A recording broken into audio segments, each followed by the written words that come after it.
welcome again. My name is Kat, and today I'm going to be revising the last song on my album, which is called Lift Off. You'd think that would be the first song, but it's not, it's the last, because it made sense in my head like that. Very keen to do this video, because this is my favorite song of the album, and I'm excited to show you how I made it. I hope you've been enjoying these sessions, and I'm gonna do more reviews of other songs I've made in the past, and maybe some things about how to get ready for releasing an album or releasing a song. But yeah, let's have a look at Lift Off. For this song, the piano melody is the same that I used to do the first song of the album, which is the intro called Whatever I Want, and it's the same Arp Melody, which is based off a sample, as I explained on the other video, but I didn't like the sample, so I just played in all the notes and then made my own thing with it.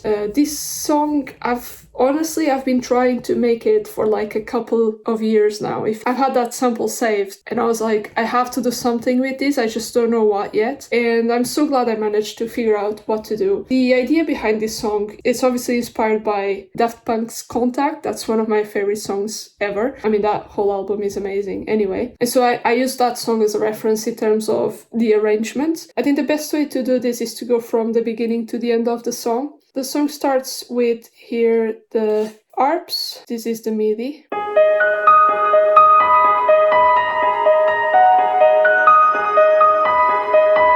So we've got a piano here playing with a bit of delay as well. This is just the Ableton's grand piano. As I'm doing these videos, I realized I did use it on every single song of the album, so it was a very piano time of my life. I've got it layered with this Pad Noir, which is just a preset that comes with so it's on the factory selection, synth and noir, and this is what it sounds like. They are layered together in the beginning of the song, and then it comes in with this other sound. So we've got this guitar sound here. This is also a Contact library. It's the jazz guitar, also from the factory selection, this one here. And then I added some Valhalla delay to it, and some reverb, and then some filter as well. And the last sound that it's layered with is the Serum preset. This is the very first lead of the factory presets that come with Serum 2. And this is what it sounds like.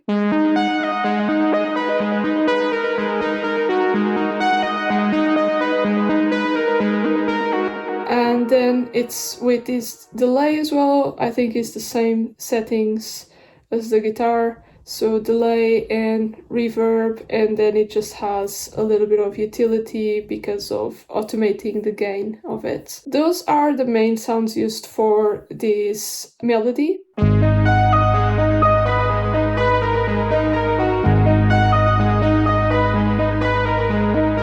So those are the main sounds, and then after they play in the beginning, the bass comes in.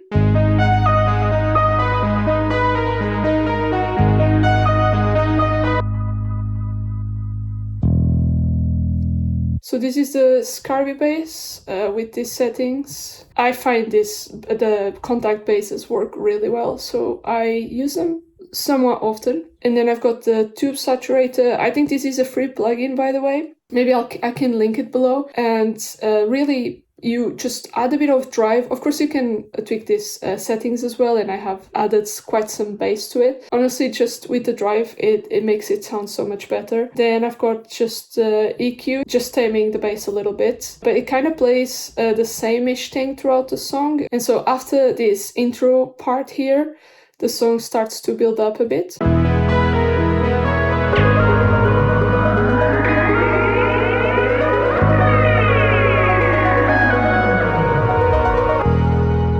So we've got this piano here. It's always kind of the same chords as well throughout the song, the same ideas. This is just the grand piano again, layered with these Serum Arp, which I've used on other songs as well. This is a preset from Serum 2, and this is what it sounds like.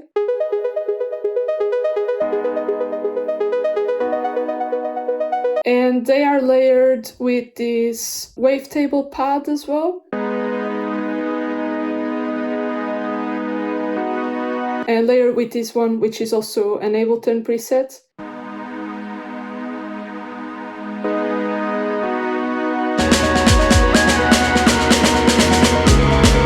And then I've got the Mini Moog by UAD, so this is what it sounds like.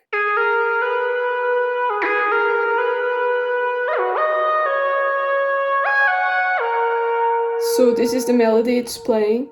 This is a preset, it's called Classic Proggy Porter. The only thing I added to it was a bit of gain automation throughout the song. I also got this second bass here, which is a Serum preset by this Dark Garage. I think it's the same sound I used on another song.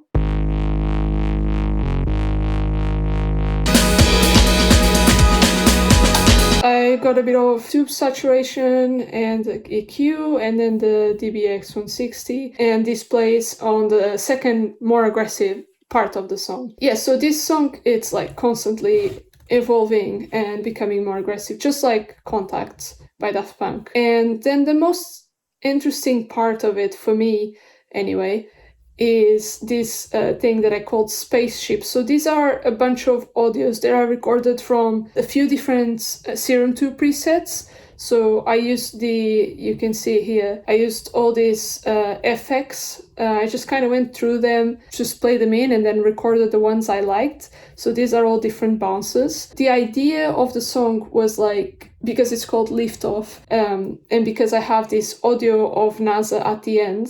So this is a free thing that you can download from the NASA website or something. Ignition sequence start. 6, 5, 4, 3, 2, 1, 0. All engine running. Liftoff. We have a liftoff. So I downloaded that, and then I thought, oh, that's pretty cool to be the last thing that you hear on an album, because it's like, okay, I've made the album, I launched myself out there, that was the idea behind it. And so the sounds would be, you know, you're in the spaceship and the spaceship is starting and going and whatever. So I'll play all of it together.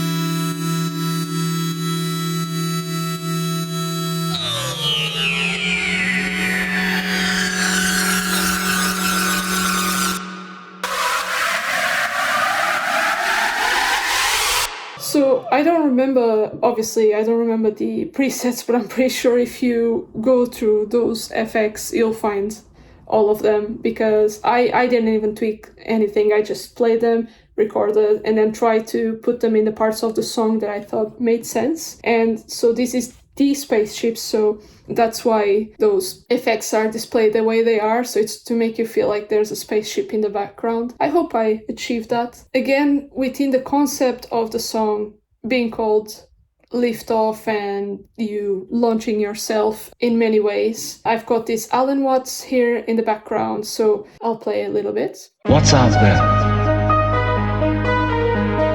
What's beyond the stars? How long does it go on? You have to be able to realize that you don't know. So he's saying these really nice things throughout the song, and I thought it went well with the theme that I had gone for the song, and I really like to use Alan Watts. I've used it in other projects as well, at least 2 or 3 times before, and it just like, he just says nice things, and then you can chop them and put them in the order that you need to fit your song. I think it works really well, and there's many people that do that. There's like whole playlists of it. I can link some below if you're interested in that kind of music. And so yeah, so I thought it went well with my song. Then the last thing I'll show you is the drums, which they maybe sound like a lot, but they're not actually. They're just loops.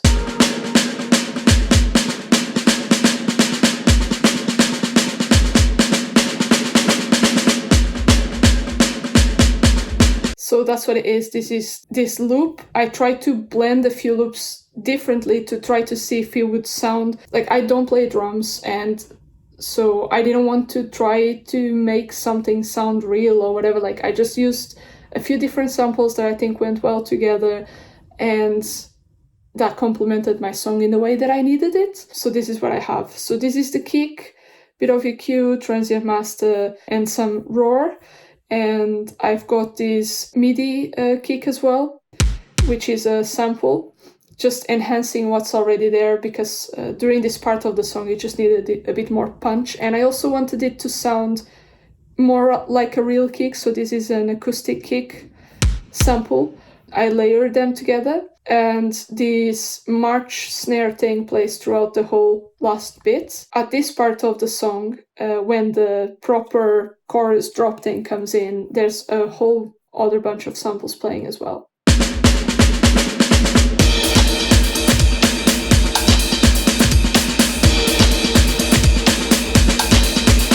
Now, I don't know if a person could play that. They could play probably most of it. I actually have no idea. That's the honest answer. Here on when the song really opens up, so I'll play a little bit of it.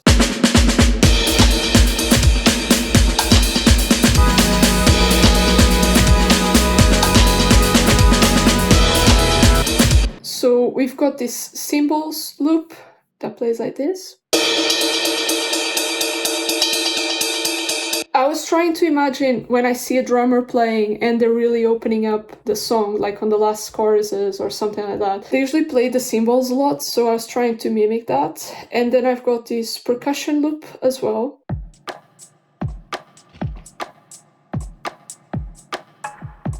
Just to make everything sound a bit more interesting, as if maybe they were playing on the rim or like, I don't know.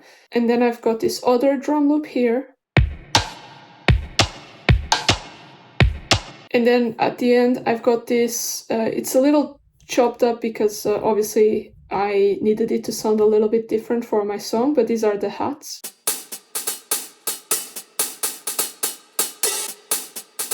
So I made this into MIDI, and then I changed the hi-hat sounds so that I could layer them together and make it just sound a little bit more interesting.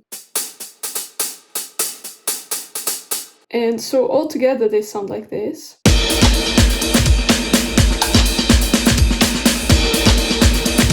And you'll notice that they don't really have a lot of processing, because I was trying to go for the cleanest drum kit, kind of drum kit that I could make. You know, it's pretty simple, really. I did have to try a few different things and sounds and samples to make it as I needed. The best thing would have been to have this example and then have a drummer trying to play it, or to play a version of it and then use that instead. But I didn't know any drummers, and I didn't really have the time or money to invest into asking someone to try it. So I just run with samples. Maybe next time I'll look into it a bit better. Then on the drum bus, I've got the Pultec. This is a preset. I didn't even tweak anything. And then I've got the API as well with the drum bus glue preset, and I've got this thing here that comes with Ableton. It's the drum kit enhancer, so if you type it you can find it. It's here, and you just drag and drop that, and then you just like tweak as you need. This is made with Roar. I think I just